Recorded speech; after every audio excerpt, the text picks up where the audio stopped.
భక్తి భాస్కర ప్రేక్షకులకు నమస్కారం. శ్రావణ మాసం, శ్రావణ శోభ అంటే ఎక్కడ పడితే అక్కడ లక్ష్మీదేవి మనకి కనిపిస్తూ ఉంటుంది. లక్ష్మీ స్వరూపాలు ఎన్నో, ముఖ్యంగా అష్టలక్ష్ములు అనేటట్టుగా మన ఆరాధన ఉంటూ ఉంటుంది. ధనలక్ష్మి, ధాన్యలక్ష్మి, విద్యాలక్ష్మి అంటుంటాం కదా. అయితే ఈ లక్ష్మీ స్వరూపాలు అనే కాకుండా శాస్త్రంలో అంటే మనకి కొన్ని పురాణాలలో ఈ లక్ష్మీ స్వరూప యొక్క వర్ణన ఉన్నప్పుడు 6 లక్ష్ముల గురించి మాత్రమే చెప్తారు. 6 లక్ష్మి స్వరూపాల గురించి. అష్టలక్ష్మి స్వరూపం అన్నది కనిపించదు. వాస్తవానికి అమ్మవారి ఏ రూపమైనా లక్ష్మీ స్వరూపం, ఏ లక్షణమైనా లక్ష్మీ స్వరూపం మనం చెప్పుకున్నాం. కాబట్టి ఇలా 8 ఏమిటి, మనం 1000 నామాలైనా పెట్టుకోవచ్చు లక్ష్మీదేవికి. కాకపోతే ఈ 6 లక్ష్ముల ప్రస్తావన మన శాస్త్రాలలో ఉంటుంది. వేదంలో కనిపిస్తూ ఉంటుంది. ఈ 6 లక్ష్ముల యొక్క అనుగ్రహం ప్రప్రథమంగా మనకి ఉండాలి అంటారు. మరి ఆ 6 లక్ష్ములు ఏంటి అంటే సిద్ధలక్ష్మి, మోక్షలక్ష్మి, జయలక్ష్మి, సరస్వతి, ఆ తరువాత వరలక్ష్మి, లాగే శ్రీలక్ష్మి లేకపోతే శ్రీదేవి. అందుకే సిద్ధలక్ష్మీర్ మోక్షలక్ష్మి, జయలక్ష్మి సరస్వతి, శ్రీలక్ష్మి వరలక్ష్మి చ ప్రసన్న మమ సర్వదా అని చెప్తారు. అంటే ఈ లక్ష్మీదేవుల యొక్క అనుగ్రహము ఎప్పుడు మా పైన ఉండుగాక, వాళ్ళ దృష్టి ఎప్పుడు మా పైన ఉండుగాక అని మనం అడుగుతున్నాం అనమాట. ఇంటికి ఈ లక్ష్మీ స్వరూపాలు మనకేం నేర్పిస్తున్నాయి?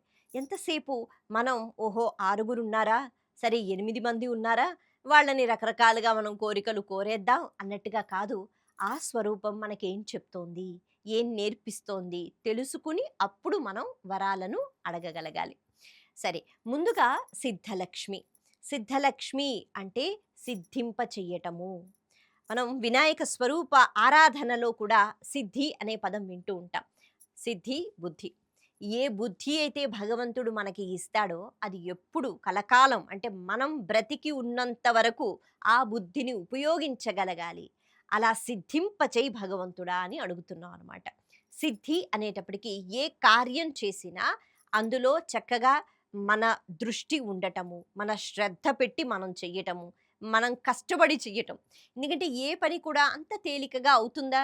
అంత తేలికగా అయిపోయింది అంటే బహుశా అందులో విజయము అన్నది కనిపించదు. ఇప్పుడు భగవంతుడు కూడా ఎన్నో రూపాలు స్వీకరించిన, అవతారాలు స్వీకరించిన ప్రతి కథలో భగవంతుడు కూడా చాలా కష్టపడుతూ ఉంటాడు. ఆయన కృష్ణుడిగా వచ్చిన, రాముడిగా వచ్చిన మనకి తెలుసు యుద్ధాలు జరిగినప్పుడు అదేమంత తేలిక కాదు. కాబట్టి ఏ పనిలో విజయం సాధించాలన్నా కష్టము అన్నది అవసరము.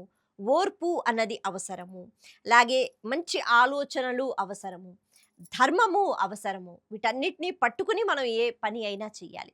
కాబట్టి ఇవన్నీ మనకి కావలసిన సిద్ధులు. అందుకని సిద్ధలక్ష్మి మొట్టమొదటి లక్ష్మి అనమాట. అంటే ఏ పని చేసినా మనం అంటే ఏ ఆలోచనలో అయినా ఒక్క అడుగు ముందుకు వెయ్యాలన్నా అది విద్యలో కావచ్చు, చిన్న పిల్లలకి కావచ్చు, పెద్దవాళ్ళకి కావచ్చు.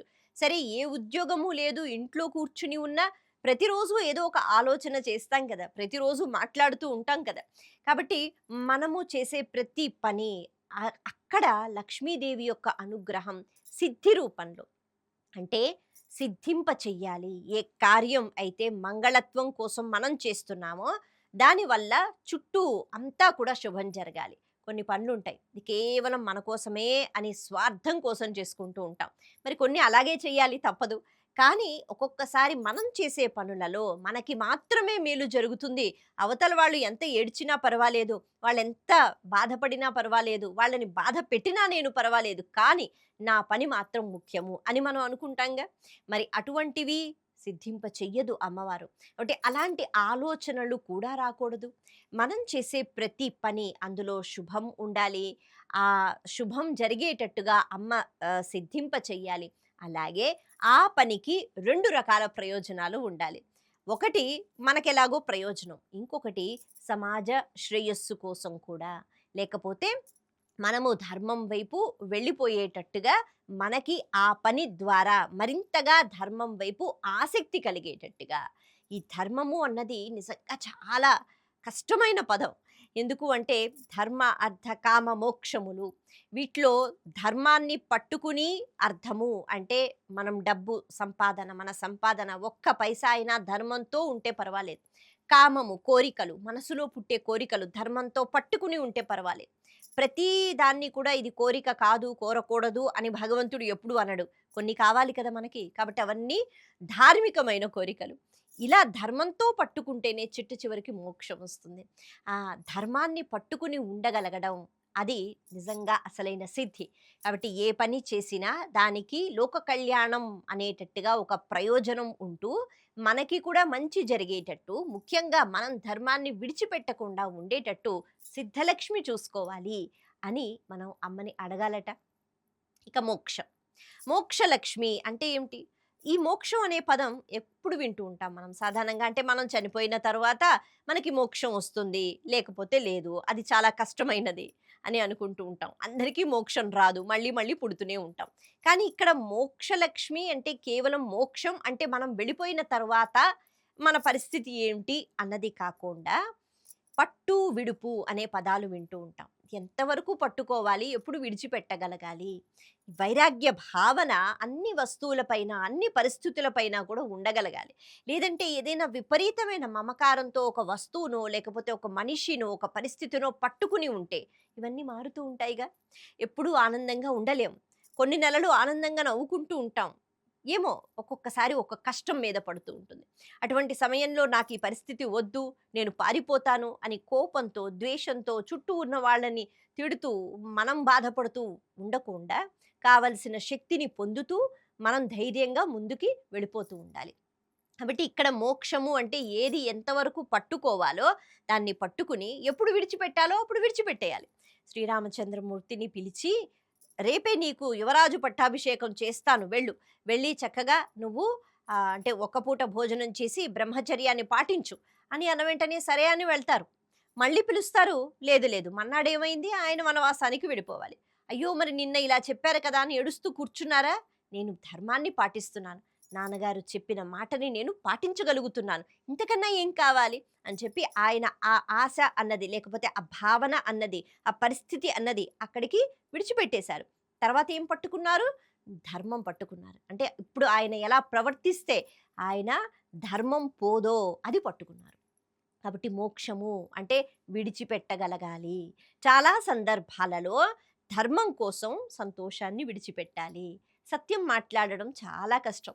సత్యాన్ని, ధర్మాన్ని పట్టుకోవాలంటే చాలా ఓర్పు ఉండాలి. ఎప్పుడూ ఆనందంగా ఉండలేం. కాబట్టి వాటన్నిటినీ కూడా మనం ఎదుర్కోవాలి. చాలా మటుకు వైరాగ్య భావనతో ఉండాలి. అది నాది, నాది అని పట్టుకుంటూ ఉంటే ఎప్పుడు మనం భగవంతుడి వైపు వెళతాం? ఎప్పుడు బాహ్య ప్రపంచంలో ఉన్న పరిస్థితులు, వస్తువులు ఇది కావాలి, అది కావాలి, ఇది కావాలి, లేకపోతే ఈ మనుషులు ఎప్పుడూ నాతోనే ఉండాలి అని అనుకున్నట్లయితే ఎప్పుడో ఒకప్పుడు ఈ అశాశ్వతమైన విషయాలు మన నుంచి దూరం వెళ్ళిపోతూనే ఉంటాయి. మనం కూడా వెళ్ళిపోతాం గదా! ఇది మోక్షము ప్రసాదించటం అమ్మ. ఆ తర్వాత జయలక్ష్మి. జయలక్ష్మి అంటే ఇప్పుడు ఈ కలియుగంలో యుద్ధాలు చేస్తున్నామా మనం విజయాన్ని పొందడానికి? అంటే కేవలం యుద్ధాలకి సంబంధించి అని ఆలోచించినట్లయితే యుద్ధం నిజంగా జరుగుతూ ఉంటుందట. ఎందుకు అంటే మనకి వచ్చే కష్టాలతో అలాగే పరిస్థితుల్లో ఈ సమయంలో నేను ఎలా ప్రవర్తించాలి? ఈ సమయంలో నేను ఎలా మాట్లాడాలి? ఇక్కడ ఎంత ఓర్పుతో ఉండాలి? ఎంత అణుకువగా ఉండాలి? అవతల వాళ్ళు ఎన్ని అన్నా ఎంత శాంతంగా ఉండాలి? ఇవన్నీ తెలుసుకోగలగాలిగా. కాబట్టి ఇవన్నీ కూడా ఘర్షణలు, యుద్ధాలు వీటన్నిటిలో గెలవాలి అంటే మళ్ళీ లక్ష్మీదేవి అనుగ్రహం ఉండాలి. అలాగే మనం ఏ పని చేసినా విజయం సాధించాలి అంటే అది ఒక రకంగా జయలక్ష్మి యొక్క అనుగ్రహం. ఇంకొకటి ఏమిటి అంటే మన కష్టాలని ఎదుర్కొన్నప్పుడు వివేకం పోతూ ఉంటుంది. విపరీతమైన క్రోధం వస్తూ ఉంటుంది. విపరీతమైన అంటే శోకంతో అందరూ కూడా మనకి తప్పుగా కనిపిస్తూ ఉంటారు. వాళ్ళు బాగున్నారు, వీళ్ళు బాగున్నారు అని మనం బాగాలేమని మనం ఏడుస్తూ ఉంటాం. ఈ ఏడుపే కనిపిస్తూ ఉంటుంది. కాబట్టి ఇవన్నిటిని ఎదుర్కోవడానికి తగినంత ధైర్యం జయలక్ష్మి ఇస్తుంది. అప్పుడు ఈ అంతఃశత్రువులను అలాగే మనకొచ్చిన కష్టాలను మనం వాటిని జయించి విజయాన్ని పొందుతాం. ఏ కష్టం కూడా అలా ఉండిపోదు కదా! కొంతకాలం ఇబ్బంది పెడుతుంది. అలా ఇబ్బంది పెట్టినప్పుడు కూడా ఎంతో ధైర్యంతో దాన్ని ఎదుర్కోగలిగిన శక్తి జయలక్ష్మి ఇస్తుంది. ఇక సరస్వతి. విద్య ఎక్కడ ఉంటుందో పక్కనే అహంకారం ఉంటుందట. అవిద్య. కానీ విద్యతో పాటు వినయాన్ని మనం తీసుకుని వెళ్ళగలగాలి. అప్పుడు విద్యాలక్ష్మి మురిసిపోతుంది. విద్యాలక్ష్మి రావటం అంటే చదువులదేముంది, 4 పుస్తకాలు పట్టుకుని రాత్రంతా కూర్చొని చదువుకుంటే, 24 గంటలు కూర్చుంటే ఎవరికైనా బాహ్య ప్రపంచంలో ఉన్న విద్య వస్తుంది. కానీ ఒక ఉన్నత స్థానానికి వెళ్ళిన తర్వాత, ఒక పదవి మనం స్వీకరించిన తర్వాత అహంకారం వచ్చేస్తూ ఉంటుంది. నేనింత చదువుకున్నవాడిని, లేకపోతే ఈ ఈ స్థానంలో నన్ను కూర్చోబెట్టారు. తక్కిన వాళ్ళందరూ చాలా చిన్నగా మనకి కనిపిస్తూ ఉంటారు. అలా కాకుండా విద్య పక్కన ఎప్పుడైతే వినయం ఉంటుందో, అప్పుడు ఆ విద్య పనికి వస్తుంది. లేదు అంటే ఆ విద్యతో ఎటువంటి ఉపయోగం ఉండదట. మనం కూడా పతనమైపోతాము. ఇలా సరస్వతి అనుగ్రహాన్ని కోరుకోగలగాలి. కేవలం విద్య కాదు, విద్యతో పాటు వినయము. ఇక ఆ తర్వాత శ్రీదేవి అంటే శ్రీలక్ష్మి అంటే డబ్బు. మనం ధన్యత అనే పదం ఒకటి వింటూ ఉంటాం. ధనలక్ష్మి, ధనలక్ష్మి, ధనలక్ష్మి ఆరాధన. ధనలక్ష్మి అంటే ఏమిటి? మనకి చూపిస్తూ ఉంటారు కొన్ని విగ్రహాలలో, లేకపోతే చిత్రపటాల్లో. అమ్మవారు చేతులు ఇలా పెడతారు. అక్కడి నుంచి కాసులు అలా వస్తూనే ఉంటాయి. మరి అదా ధనలక్ష్మి? కాదు. ధన్యత పొందడం ధనలక్ష్మి. ఏ సమయంలో మనకి ఏది అవసరమో అది పొందితే అది ధనలక్ష్మి. చాలా బాధల్లో ఉన్నాం. ఓదార్పుతో ఒక మంచి స్నేహితుడు వచ్చి చక్కగా కూర్చుని ఓదార్చి మనల్ని నవ్వించి వెళితే ఆ సమయంలో ఇంక అంతకన్నా ఏం కావాలి? అదే కదా కావాలి. బాగా ఆకలేస్తోంది. ఆ సమయంలో ఇంత డబ్బు తెచ్చి పెడితే అక్కడ కొనుక్కోవటానికి ఏమీ లేకపోతే ఏం కావాలి? ఆకలేస్తే ఇంత అన్నం కావాలి. దాహమేస్తే నీరు కావాలి. అలాగే మనం ఏ పరిస్థితిలో ఉన్నప్పుడు ఎటువంటి ధన్యత మనం పొందాలో అవన్నీ ఉంటే గనక ధనలక్ష్మి మనతో ఉన్నట్టే. కేవలం డబ్బు అన్ని కష్టాలను తీర్చదు. అనారోగ్యంతో బాధపడుతూ ఉంటాం. ఒక చిన్న ఓదార్పు కావాలి. చక్కగా మనం మాట్లాడుకోవడానికి మంచి స్నేహితులు కావాలి. నవ్వుకోవడానికి మంచి మంచి సందర్భాలు, సంఘటనలు కావాలి కదా! మరి ఎప్పుడు ఏది అవసరమో అది ఎప్పుడైతే వస్తుందో ధనలక్ష్మి మనతో ఉన్నట్టే. ఇక చివరికి వరలక్ష్మి. వరలక్ష్మి అన్న వెంటనే వరాలు ఇచ్చే తల్లి. మనం ఏది అడిగితే అది అమ్మవారు ఇచ్చేస్తే ఇంకేముంది?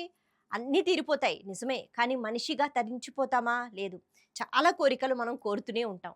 కానీ ఏది నిజమైనది? ఏది మనకి ఉపయోగపడుతుంది? ఏది మనిషిగా మనం ముందుకు వెళ్ళడానికి దోహదపడుతుంది? ఇది అమ్మకి తెలుసు.